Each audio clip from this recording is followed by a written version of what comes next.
Have you ever been in a relationship that you thought would last forever, but all of a sudden it ends and you started feeling angry and wondered who the heck was this person? They turned to be somebody else than the person you first met.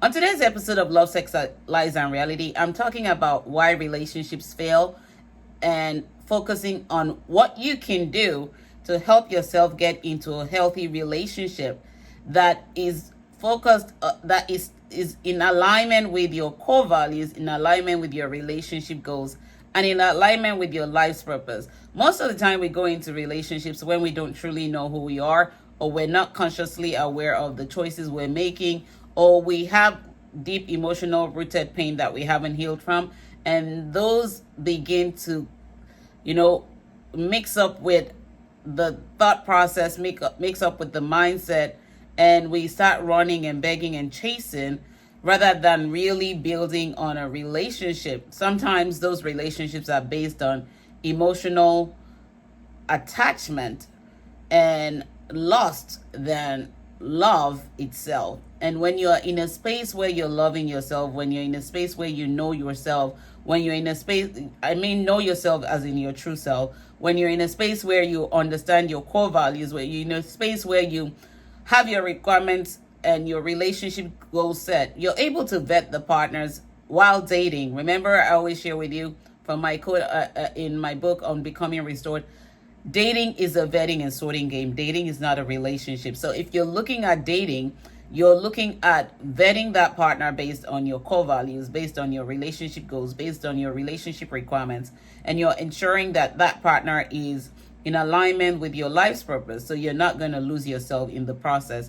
So today, let's dive right into why those relationships happen. The first reason is focusing on physical attraction. Am I lustfully attracted to this person based on their physique? And if it's their physique, you're focusing more on the sexual part of it. Oh, he's cute, he's got the broad shoulders, he's muscular, and those things are tied to lust, not really love.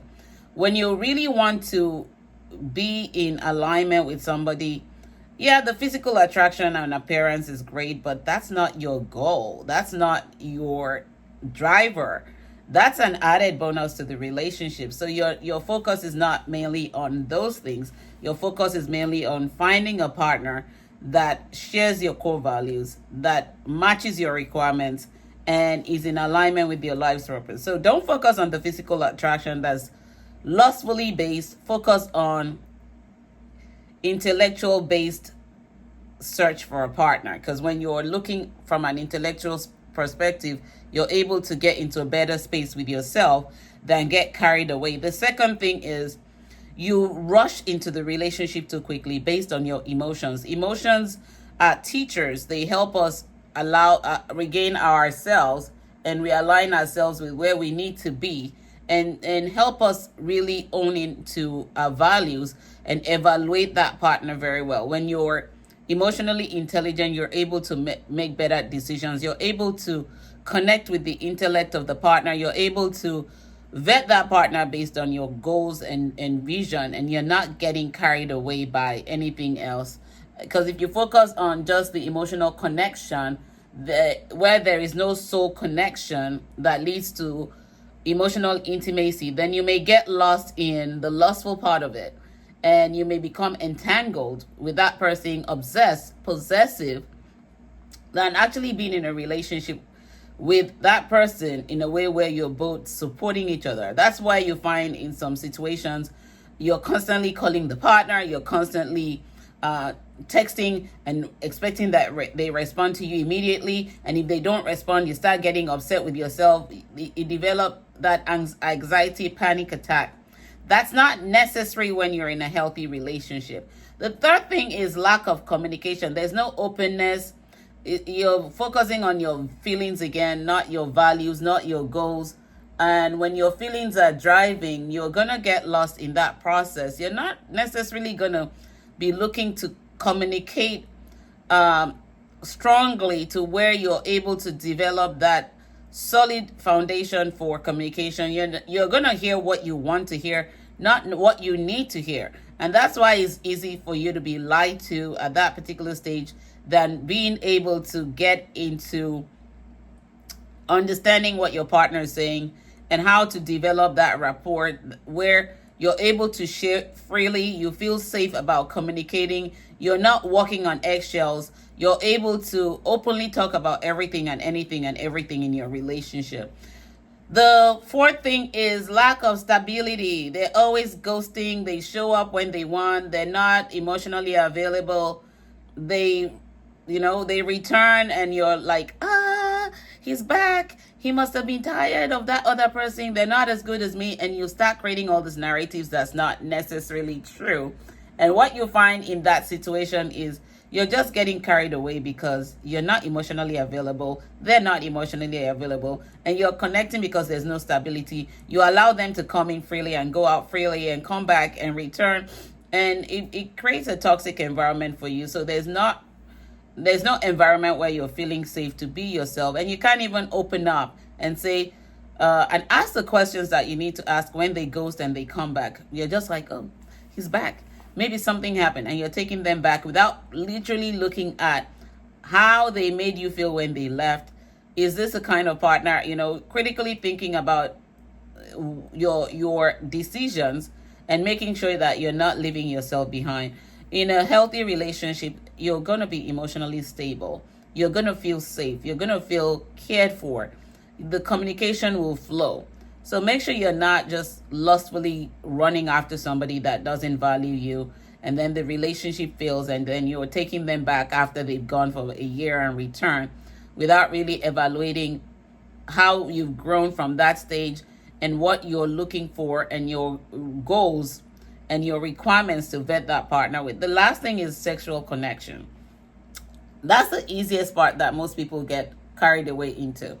You're pressured into giving your cookie up and you have the sex, and the sex is not like keeping the relationship going because you think, oh, if we have sex, we're going to go to the next level. But there's no next level. It's just like, I just wanted to pacify myself. If you're looking to be in a healthy relationship, it's not about pacifying. Your partner understands that you have to build that solid foundation first. Communication, soul connection, goals and values are shared. You're not getting lost in your own world and you're not losing yourself in the process, because if you're losing yourself, then you're going to be broken, and you don't want to be broken. You want to keep yourself solid, strong in a relationship. And so make sure that you're not leaving yourself behind. Make sure that you're vetting and sorting. Make sure that you're looking at the relationship from your goals perspective, not necessarily the other person's perspective, because you are the CEO of your life. Your life was handed to you. You're responsible for everything that you do in your relationship. So make sure that you're vetting, you're sorting, and you're making sure that you're on the same page when it comes to your core values, when it comes to your relationship goals, when it comes to your life's purpose, so that you can continue to support each other and grow each other and grow into each other, because you don't fall into love. If you fall in, you're going to fall out if it's tied to all these things that I've shared. But if you're going into a relationship that you want to last forever, you're building on love. Love grows. Love doesn't deplete. Love elevates you. Love grows you. And so when you're in a place of love, you're constantly growing, you're constantly evolving, you're constantly getting better daily. And the two of you are in support of each other. You're nurturing each other, you're watering each other. And at the end of the day, you look at it as, we came to the table, we laid the foundation at the table, we started to build on the foundation, we're putting our bricks so there's no gaps in between that can make this relationship crumble, as you don't want a house to fall while you're living in it. And then you're looking and you're making patches where necessary, you're padding things where necessary, you're making sure that you're pouring into each other daily. Your cups are full. Your cups are not emptied out. Your cups are not depleted. You don't feel emotionally overwhelmed. You feel safe. You feel open. You feel your true self. You don't have to fake it. You don't have to package it. You don't have to walk on eggshells. When you start building on your relationship goals from that aspect and your relationship from that aspect, and you daily evaluate, you sit down and say, what can we do better? How can we build together? You share freely, you communicate freely, you know everything and anything about each other. You turn your weaknesses into strength. Then you're going to have a solid foundation. You're going to have a relationship that lasts longer. And understand this, third parties will not understand it. They will tell you different things about your relationship, but they're not part of it. They're just outsiders. They're onlookers. A relationship is about two people. The only third person you need in your relationship is God. Outside of that, if you're putting every other person in, they're going to base your relationship on where they are with themselves, not necessarily where you both need to be with yourselves. So take time to build on yourselves. Make sure you're going into a relationship that will last and not one that will fail. Talk about finances. That's part of communication. Talk about finances.